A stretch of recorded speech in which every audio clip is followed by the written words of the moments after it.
right behind me, who you're going to hear from in a moment.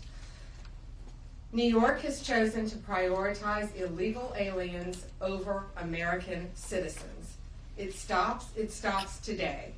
As you know, we sued Illinois, and New York didn't listen. So now you're next. Millions of illegal aliens with violent records have flooded into our communities, bringing violence and deadly drugs with them. With me today, I'm so proud to be joined by Tammy Nobles. Tammy is an angel mom. Her beautiful daughter, Kayla Hamilton, was murdered by an MS-13 member in 2022. Kayla had just turned 20 years old, and she was raped and murdered by someone who should not have been in our country. Yet, he was released, flown to Maryland, where he committed this violent murder. I just want you to hear from,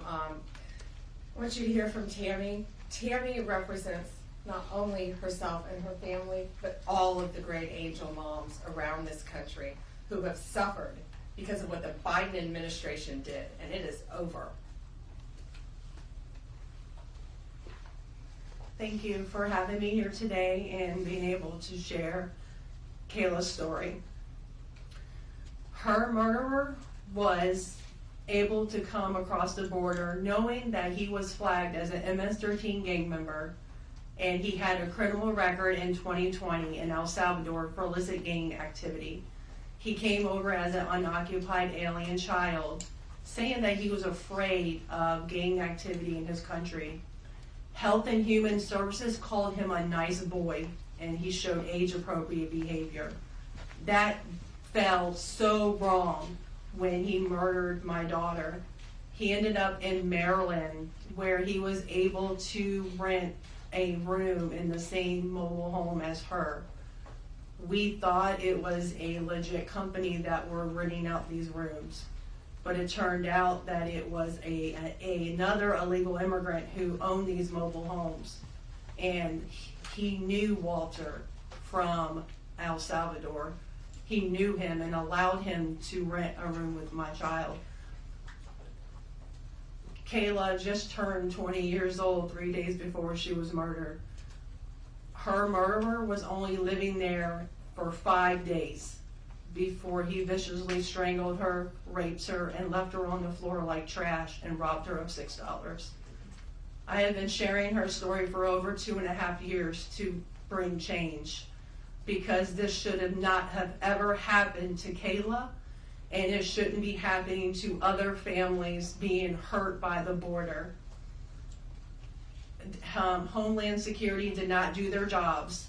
They did not check his background. They did say that he was processed. So if they processed him, they knew that he was a gang member and still allowed him here. Health and Human Services did not verify the sponsor and allowed him to go with a sponsor that they don't even know if it was his cousin or his aunt. And he was able to leave the sponsor's house to go live wherever he wanted.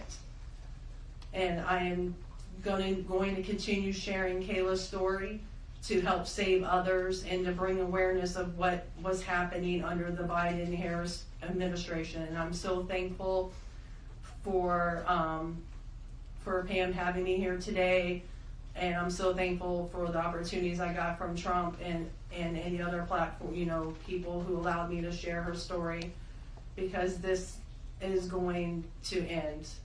No other parent should suffer by having their child murdered by somebody that shouldn't be here.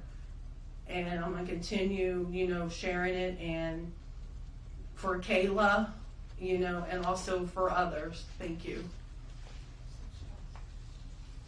And it's my understanding that he also admitted to other murders, correct? Multiple murders. He wrote a letter, and it was intercepted in jail, that he committed 4 murders and 2 rapes.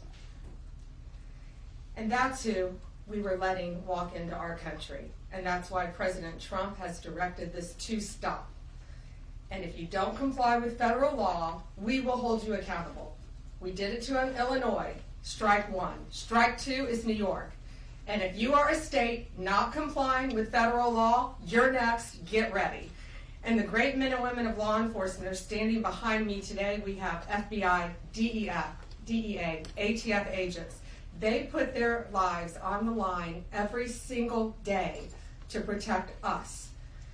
And what New York has, they have green light laws, meaning they're giving a green light to any illegal alien in New York where law enforcement officers cannot check their identity if they pull them over. Law enforcement officers do not have access to their background. And if these great men and women pull over someone and don't have access to their background, they have no idea who they're dealing with. And it puts their lives on the line every single day. Violent criminals, gang members, drug traffickers, human smugglers will no longer terrorize the American people. And that is why we are here today. You will be held accountable if you do not follow federal law. It's over, it ends, and we're coming after you. Questions? We have time for a few questions. David Spott with Fox News. Madam Attorney General, thank you and welcome to the Justice Department. Thank you. I have a quick on-topic and a quick off-topic Sure. question. On-topic, in your executive order, or in your orders on the first day you were here, you talked about working with the Justice Department or these sanctuary cities, as you say, will be Yes. punished. Today you're putting people on notice. Right now, we're just lawsuits. Is this going to go further? What kind of punishment are we talking about? Is there any grounds to charge individuals, charge politicians? How far is this going to go? Well, we're going to see what they do next, David. We have sued them all. We've personally sued the governor, the Attorney General, Letitia James, and Mark Schroeder with DMV because he has the green light laws. So what they have to do, they have to start complying with federal law.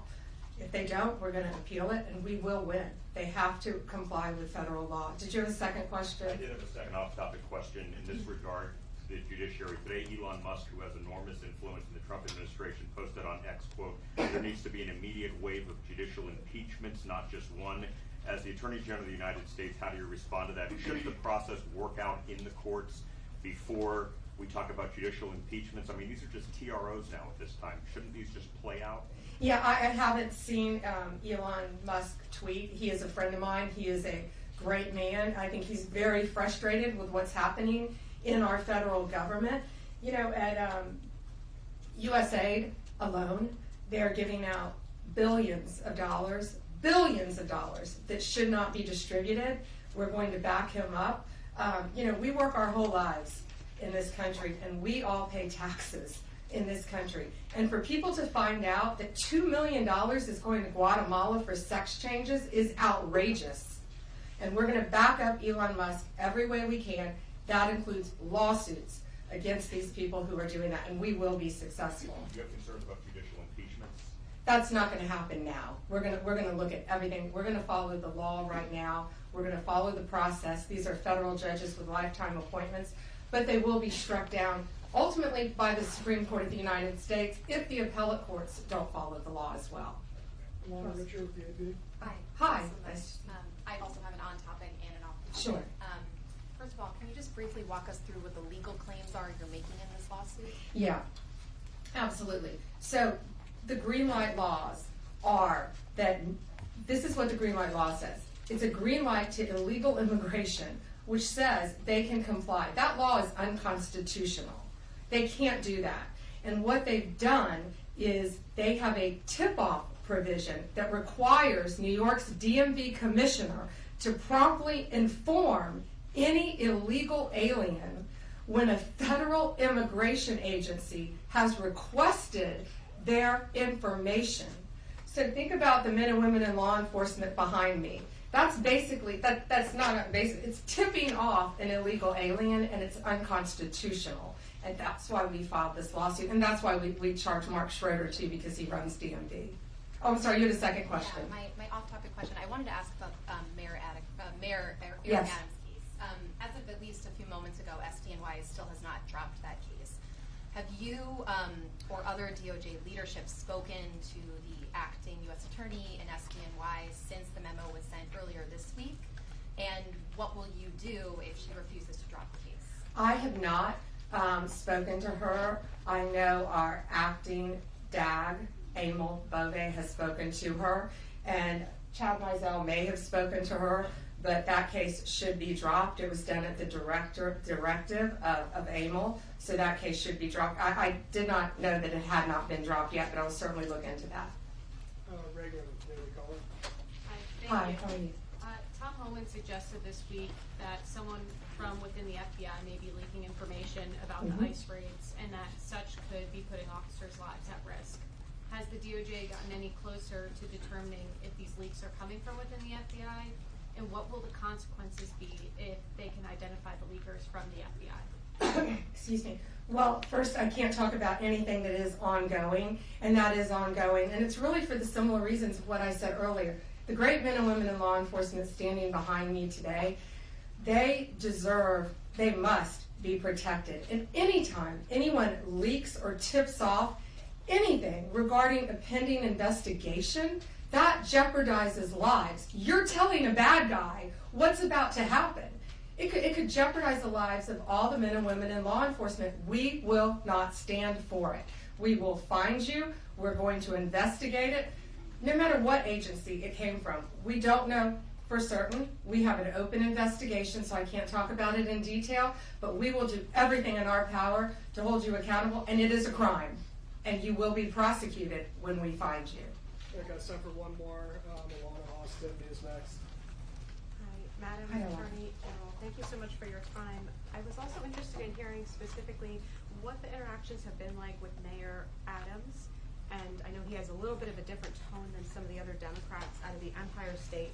And then also Denver Mayor Mike Johnston, because before the President Trump went back into office, he had issued some words about a potential standoff and then walked that back. So I was curious to see what things have been like out of New York City and Denver officials. Yeah, well, we're hoping that in New York, Mayor Adams is going to cooperate with us with the sanctuary cities and the illegal aliens. And has the mayor in Colorado been cooperating? Do we know? I believe he might have now. Yeah, I believe Colorado is now cooperating. That's what we want. We don't want to sue you. We don't want to prosecute people. We want people to comply with the law. This is very simple. An MS-13 member murdered her daughter. That's happening throughout this country.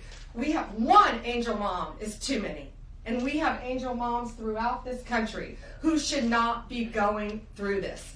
Comply with the law. This is the last thing we want to be doing. We want to be out there, all of us, fighting violent crime.